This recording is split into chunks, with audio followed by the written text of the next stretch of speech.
Hey guys, welcome back to Lights Camera Reactions. So today we're back with another reaction video, and I'm going to be reacting to another video by Christina Randall. Now, I have covered this video before and I have pretty much stayed on top of it because I was very interested in this case. This was on my old channel that I had deleted, so if you want me to post all of that old content on this case, I can and I will, because I still have it, I'm pretty sure. But it pretty much went into a deep dive on everything that happens. It showed the camera footage from the police, it showed the camera footage from the hospital, all the interviews with all the nurses and doctors. I went over all of that in those videos, and I showed clips of everything. So if you want to see that, let me know and I can repost them on my new channel here. It did very well on my old channel. This video is called Alexee Trevizo cheerleader criminal case just took a shocking turn. Hospital, lawsuits, and high school. So the last thing I heard about this case, if you haven't heard about it, it's pretty much, I'll catch you up real quick. It's basically about this girl. She was 19 years old. She was like 18 or 19, and she was still in high school. She was a senior in high school, and she was pregnant. She said she didn't know she was pregnant, and she went to the hospital. She told everybody at the hospital that she was a virgin and that there was no way she could be pregnant. She went to the bathroom, gave birth in complete silence, hid the baby in a trash can, and went back to the room like nothing ever happened. Mind you, she did try to clean it up, but she wasn't able to clean up the bathroom completely because the nurse kept knocking and saying that they were gonna end up coming in if she didn't come out because they were nervous she was doing something to herself. Little did they know that she actually hid her baby, gave birth, and all that in the bathroom. They weren't aware, so they did call someone to come clean the bathroom, which it took a while, and then I can imagine it took a while for the bathroom to get clean because the very last thing that the janitor did was take out the trash, and then that's when she found the baby in the trash, which was her very last step. So she was probably in that bathroom for maybe 30 to an hour, I would think, cleaning up all the blood. And so the police came, interviewed everybody. They pretty much all said that, you know, she knew and that she did it on purpose, and she was probably scared of her mom, or who knows why exactly, but she was in the bathroom completely silently while giving birth and doing everything that she did. The autopsy came out and said that the baby did have air in its lungs, which means it wasn't stillborn. She tried to tell everyone that it just came out, you know, not alive. And that happens like at this point about a little over a year ago, and she's been out free this whole time. Been waiting on the case, you know, to go on trial, and they've been kind of set back because the original judge tried to throw out pretty much the video from the hospital, and so they had to go to the Supreme Court, which took a while to go to the Supreme Court. And I don't know what the Supreme Court ruled, if they were able to have this evidence or not, but the mother was also planning on suing the hospital for the baby's passing, saying that it was the hospital's fault. So it was a bunch of mess, and the family is like crazy and narcissistic and manipulating the system. There was a bunch of stuff in the backstory to this, even with her mother. Bunch of kids came out and was talking about it, all types of stuff going on. So that's kind of like a quick rundown. I'm sure that Christina will probably go over this again, but this happened like I said, over a year ago. So with that being said, let's go ahead and get into it. If she doesn't go over certain aspects on the case, I will update you guys on that as well in the video. But I just wanted to give you a quick little rundown before we got into it, just in case she doesn't, but she probably will. I probably should have just waited to see what she was gonna say. I hope you guys like the little background change. It's not much of anything special, but I am trying a different area in the house today. But let's go ahead and check out this video. Before we get into the new updates though, I did want to talk to y'all real quick about doctor-patient confidentiality. And you're gonna want to pay attention to this because, oh my gosh, is it gonna be one of the biggest twists and turns in this case. Before I get into that though, I need to let y'all know I'm not a professional.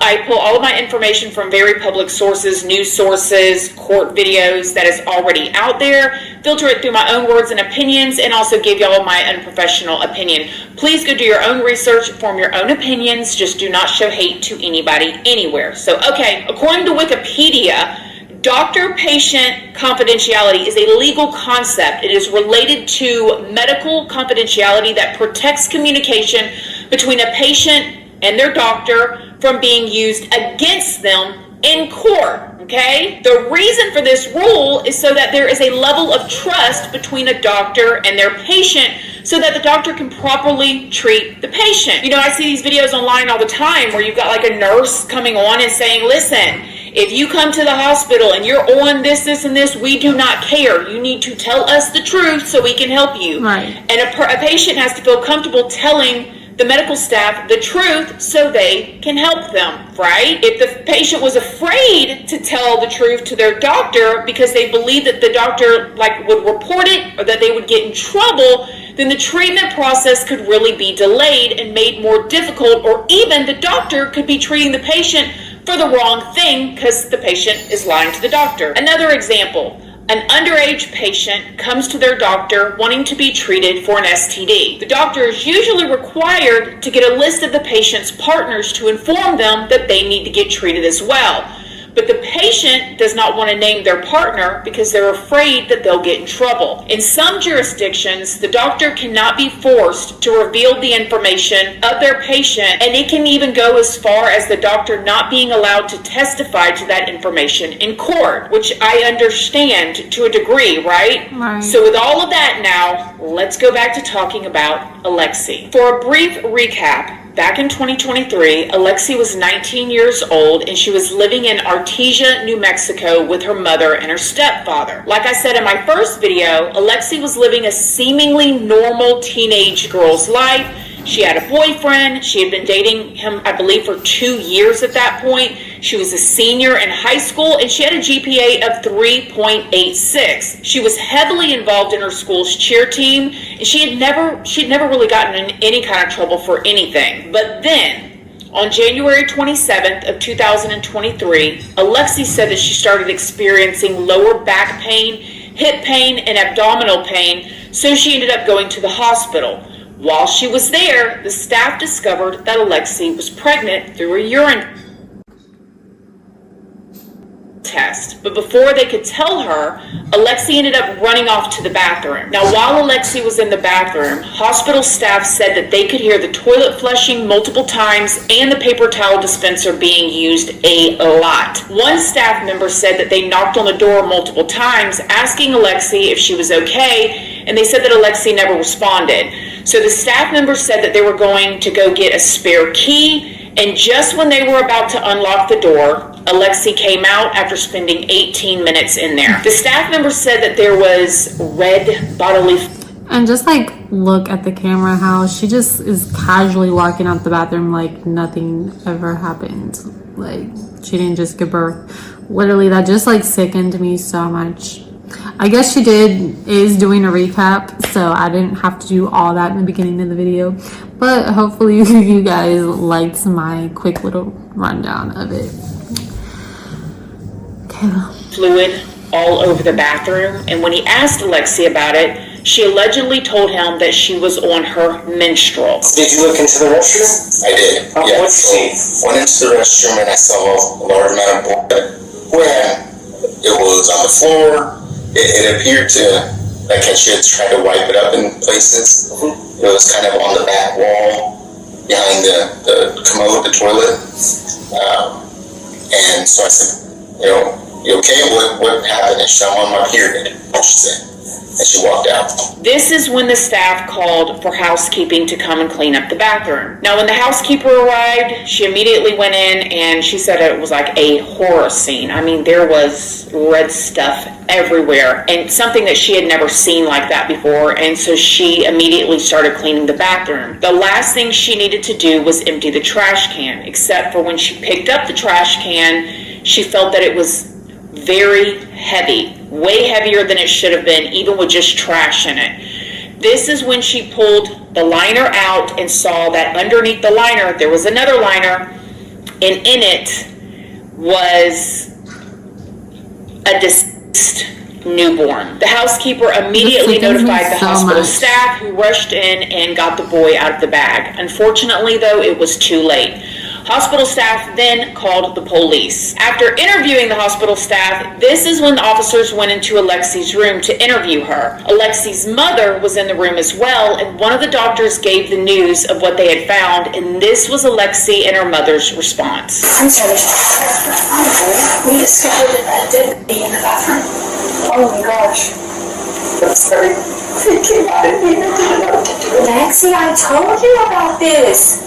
I just asked you to tell me the truth. I was scared. It was not crying or nothing. What did you do to it? Okay, stop right here. Stop. Number one priority, guys. Number one priority. If she just had a baby, I don't know if she's doing the placenta. She's bleeding significantly. Yeah. I've spoken to the obstetrician at Loveless. They want her up there as soon as possible. Okay. I obviously need your permission to transfer her from medicals. She needs to be there. Oh, you're right. But she is a student too. No, you're right. You're right. She needs to. I'm sorry, I forgot she's 19. You need to make sure that you're safe. I need to send you to Loveless to labor delivery. Will you please agree to that? Yes. Okay, very good. I'm going to work on that. I'm sorry about this, but in terms of delivery, and it looked like you tried to hide it, you do have to have the police involved. And nothing was crying. It came out with nothing. I know. But the baby's going to have to be taken for autopsy and there'll be an investigation. Real quick, listen to me, like, she's like fake crying, like she's forcing herself to cry over this situation. She knew she was pregnant. In my opinion, she knew she was pregnant. She knew what she was doing when she was in that bathroom. I don't know if she's like scared of her mother or what. Like, her mom seems a little strange to me. Even her response, like, I told you about this, what does that mean? Like, I don't know. And I don't know what that means. I don't understand that. So you had conversations with her about this? And why? Because you knew she was pregnant? Maybe you confronted her about being pregnant and she lied to you and said she wasn't? I don't know. People do say, people that knew her, that have came out, they said that she's like a compulsive liar and she lies a lot and about everything.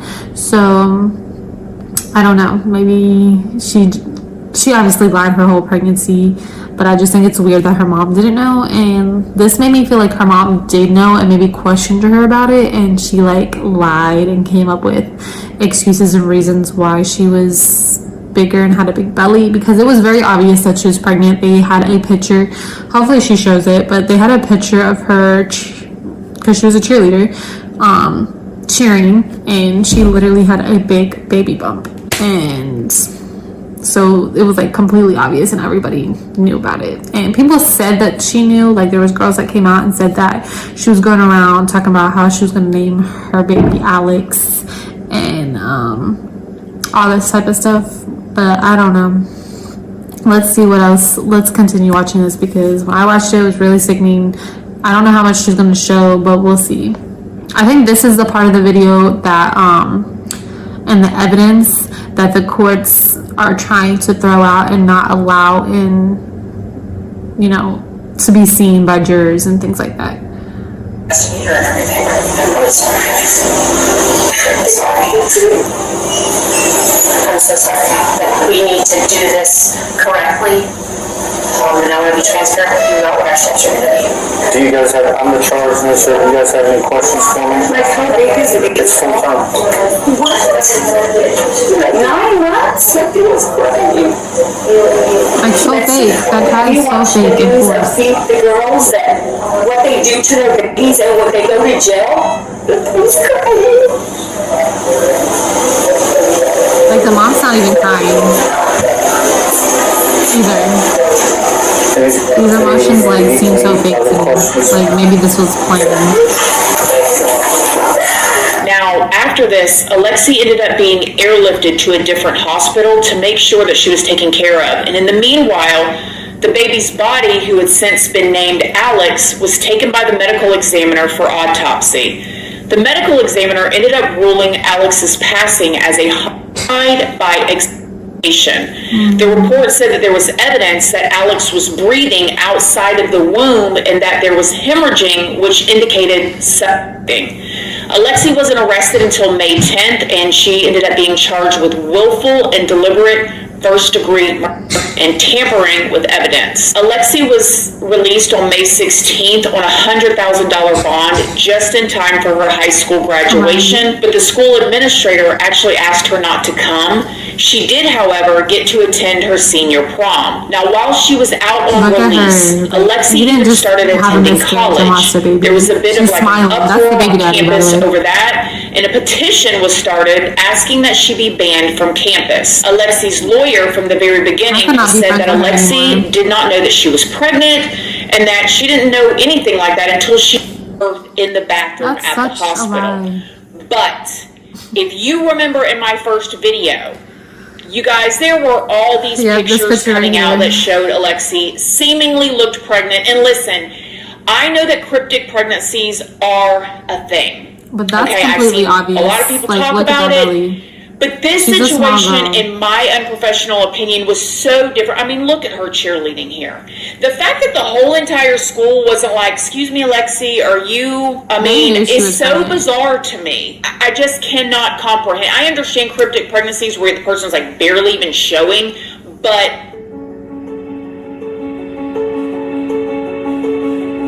she's waddling too, like, you're obviously pregnant.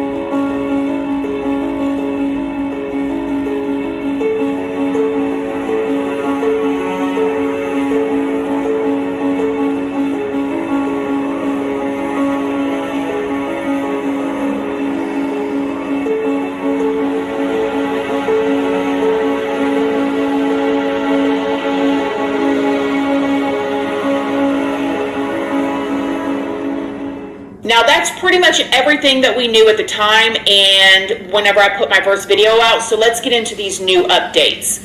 Since all of that, Alexee and her lawyer have filed a lawsuit against the hospital for wrongful death on behalf of Alex's estate, seeking damages from the hospital. So now they're saying, no, the hospital, you need to pay us because it's your fault that this happened. According to a copy of the civil complaint, Alexee told the hospital staff that she was not pregnant and that she was actually on her period when she first arrived at the hospital. So the doctor ordered medication to treat her symptoms of her pain, like morphine. Alexee's complaint, however, alleges that the medication that they gave her had a warning on it regarding the use of a patient if they were pregnant, meaning they should have never even given her this medication if she was actually pregnant. Documents show that Alexee's positive pregnancy test came back at 12:51 a.m., but according to the lawsuit, hospital staff continued to administer the same medication, and on top of that, they left Alexee unattended in the bathroom. Alexee's lawyer specifically argued, you never allow a woman to do that, to go to the bathroom unattended. He said, according to their experts, the baby did not have a chance of survival, and the morphine and the negligence of the hospital was the direct and true cause of his passing. Now, when asked about how they could justify Alex being put into a trash can, Alexee's lawyer said, well, what else was she supposed to do? How are you supposed to think when you're on all of this medication? Normally, when we put people on this kind of medication, we do not allow them to do anything unassisted. And I actually have to agree with him there because it is shocking that she's 19 years old and she was put on a medication that strong I'm assuming through an IV, which is going to make it even stronger. And she was able to just get up and go to the bathroom, or, you know what I'm saying? Like, that part is a little strange, but it also kind of explains maybe how she was able to get through the childbirth. I don't know, you guys. I mean, I just don't see morphine touching it. Y'all tell me. I know some of y'all out there had babies naturally, but oh my gosh, I was like, give me that epidural right this second. Like, hello. But nevertheless, I understand what this lawyer is saying about that. It is an argument to be had. Then Alexee's lawyer addressed the pictures and videos of her seemingly looking pregnant that have come out that we've all talked about. And he referenced national statistics saying 1 out of every 2,500 women do not know that they are pregnant until they actually give birth. However, again, in my opinion, that is 1 out of 2,500 women that don't look pregnant. Or maybe a woman already has some extra.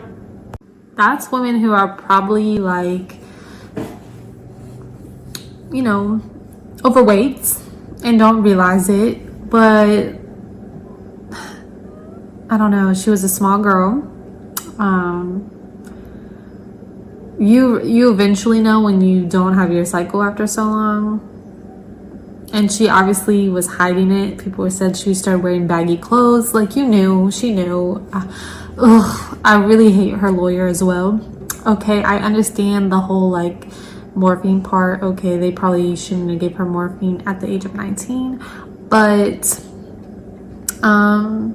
I don't think they gave her a lot. I'm sure that they gave her a small dosage just to ease the pain. Like, I don't think they gave her a high dosage, and I don't think that would have gotten her, like, I don't think she would have been able to give birth. I do think it's weird, like she said, if they gave it through the IV, why didn't she have an IV on when she went to the bathroom? Okay, so I do kind of like get it a little bit. If she was on IV, why they would allow her to go to the bathroom by herself.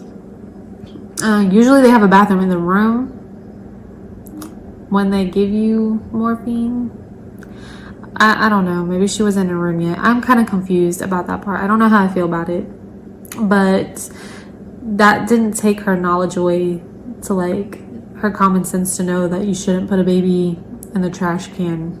And like she had to have given birth into the bag, which would be knowing, so she would have known that she was pregnant, and then tied the bag so the baby couldn't breathe. And who knows how long she kept the bag like that before she put it in the trash and started cleaning up. So I don't know. What do y'all think? Let me know. Weight on her, and so it's not a big deal.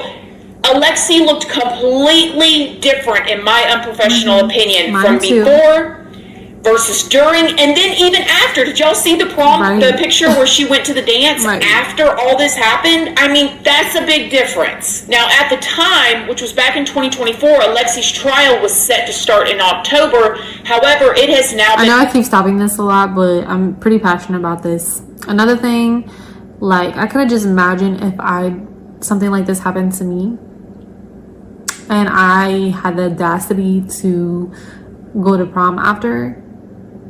My mother alone would not have let me, like, especially if I was living in her house. She would have not allowed me to go to prom. She wouldn't have bought me a dress. She wouldn't have done, like, my mom would have been beyond angry. Just thinking from, like, a mother's perspective, like, I don't know. A mom would just know, I feel like, and they wouldn't allow you to go enjoy these things after you did what you did. Like, it just, to me, shows her there's no consequences for her actions. And I feel like that's probably been her whole entire life. Another thing I want to comment on real quick about them suing the hospital. I feel like that's a quick come up for the mom because, and I say that because the mom has a history of fraud and writing fraudulent checks and doing things like that. She had been arrested for those things in the past. So I just want to throw that out there quickly too. Postponed because of the New Mexico 5th Judicial Court have ruled that all comments, y'all, this is huge, all comments made by Alexee while in her hospital bed along with the surveillance video showing her inside the hospital, and any body camera footage captured by the police will not be admissible in court, as it is protected under the doctor-patient confidentiality.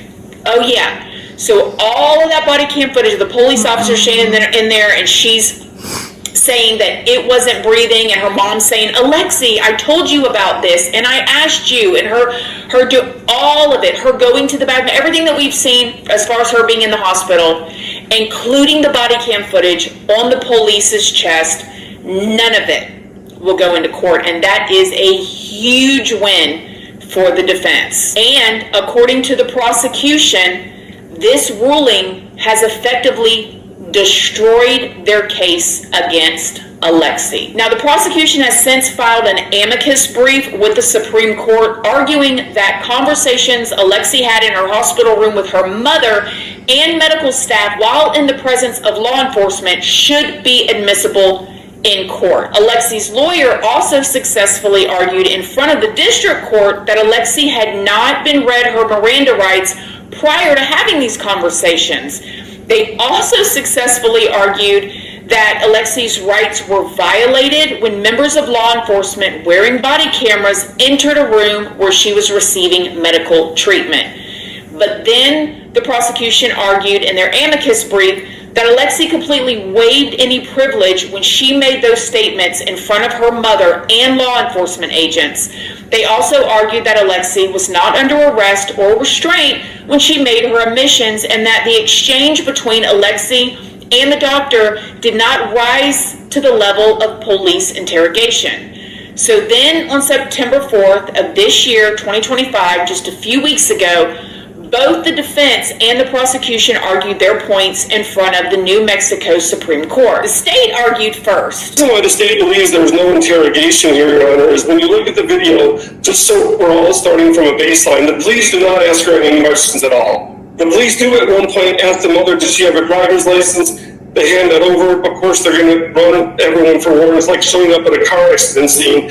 But as I cited in the briefs, we all are familiar with cases that say asking for a driver's license thing, and that's procedural. That doesn't count as interrogation. So then the question would be, did the police say anything that would be, as Innes says, reasonably likely to elicit? Well, let's say it can be actions as well, and that's what I want to focus on, is actions, because I get that the police didn't say anything, they didn't ask questions, but here my concern is that if we only review the video, and that's out of context to what the police have been told prior to going into the room.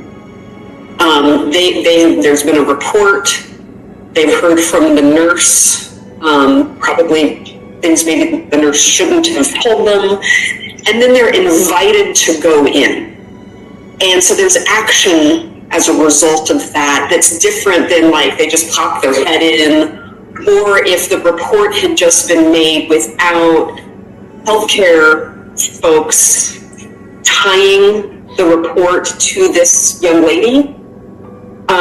That might be different if they were just going room to room saying we'd like everybody's name and information. But here they have this body of knowledge before they walk in the room, and that's what troubles me in this case. Then the defense argued. It's the ramifications of this case that are extraordinary for Ms. Trevizo and for every vulnerable patient in New Mexico, and for the state's commitment to say.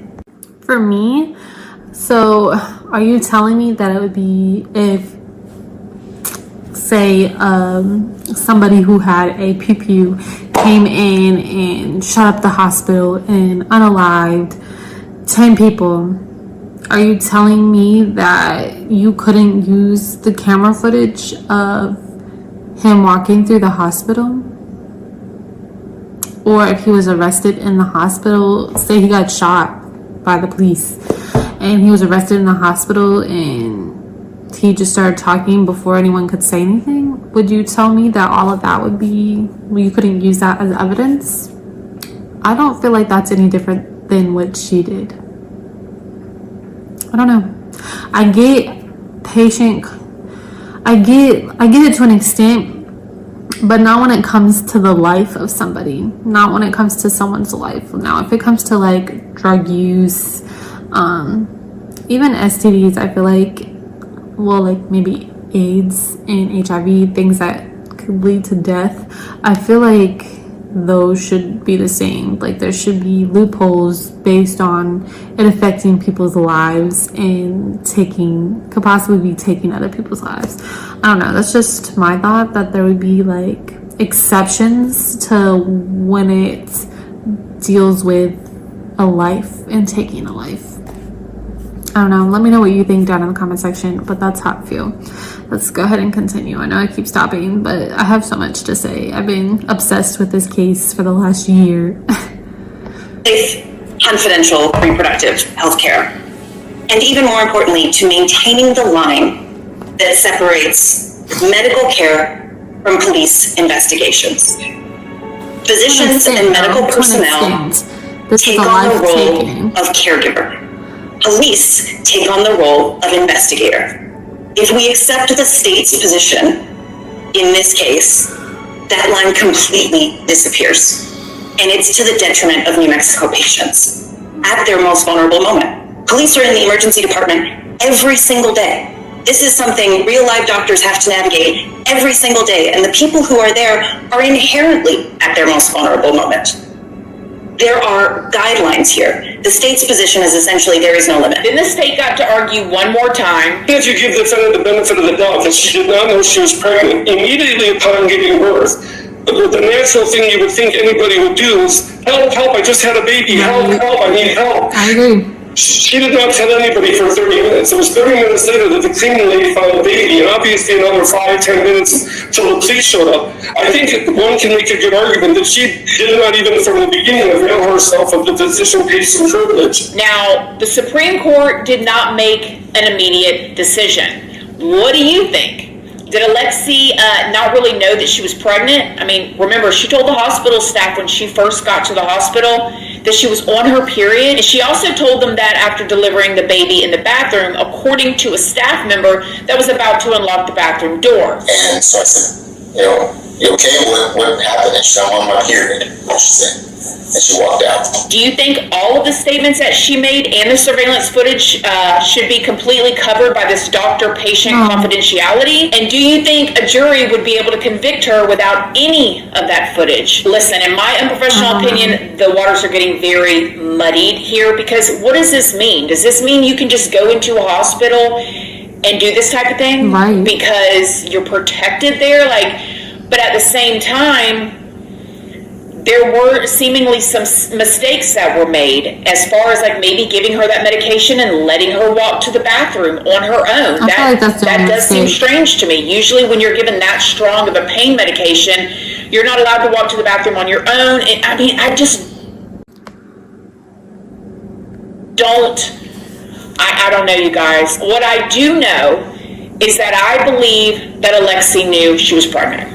I think that there's no doubt in my mind. I think she was disassociating from it and figured she'd figure it out at some point, but the baby came. Because she dealt with that back pain for a long time until she finally ended up at the hospital. And allegedly, this is alleged, it was rumored or believed that she used her teeth to rip up the second part that comes out after giving birth, if you know what I mean, into pieces small enough to flush it down the toilet. I mean, this was a big deal, or a big way somebody was trying to hide this, in my opinion. Alexee was trying to hide it. And the fact that the baby passed from asphyxiation, not from a morphine OD, I don't know, you guys.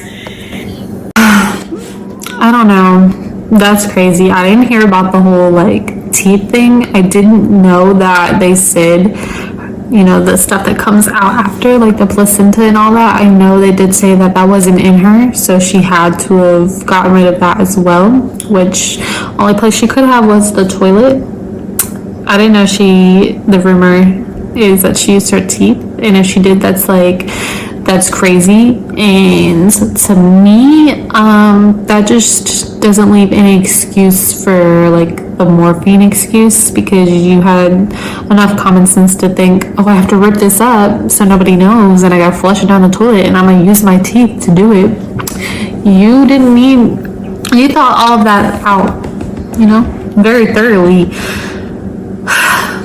I don't know, I hate this case, I really do. And this video is like 3 weeks ago, and I heard about the Supreme Court like over a month ago. So the fact that they still haven't came out saying whether they're going to be able to use the videos or not, I think it's pretty crazy.